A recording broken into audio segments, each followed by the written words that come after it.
नमस्कार, आपण पाहत आहे भांडा फोड न्यूज. एका दमात भ्रष्टाचारी कोमात.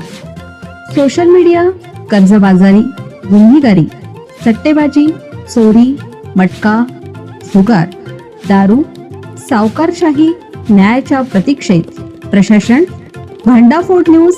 एका दमात भ्रष्टाचारी कोमात. पगार बंद केल्याने मी संपवतोय जीवन.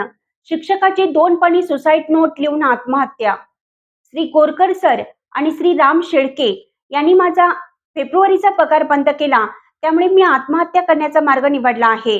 हे 2 व्यक्ती माझ्या संसाराच्या विनाशाला कारणीभूत आहेत, अशी हृदयद्रावक सुसाईड नोट लिहून अर्धमसला येथील एका 55 वर्षीय शिक्षकाने आपले जीवन संपवले. कैलास बाबूराव उघडे, वय वर्ष 55, हे शिरसदेवी येथील एका खाजगी माध्यमिक विद्यालयात सहशिक्षक म्हणून कार्यरत होते. 14 मार्च रोजी सकाळी 10:30च्या सुमारास त्यांनी आपल्या राहत्या घरी गळफास घेऊन आत्महत्या केली. आत्महत्येपूर्वी त्यांनी आपल्या खोलीत 2 सविस्तर चिठ्ठ्या लिहून ठेवल्या होत्या, ज्या पोलिसांनी जप्त केल्या आहेत.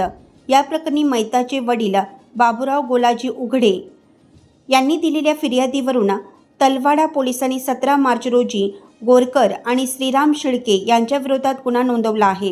पोलिसांना मिळालेल्या पहिल्या चिठ्ठीत उघडे यांनी पगार बंद झाल्याचा स्पष्ट उल्लेख केला आहे, तर दुसऱ्या चिठ्ठीत गोरकर सर आणि श्रीराम शेळके हे माझ्या संसाराच्या विनाशाला कारणीभूत आहेत असा गंभीर आरोप केला आहे. आर्थिक कोंडी आणि मानसिक त्रासामुळेच त्यांनी हे टोकाचं पाऊल उचलल्याचं प्राथमिकदृष्ट्या समोर येत आहे.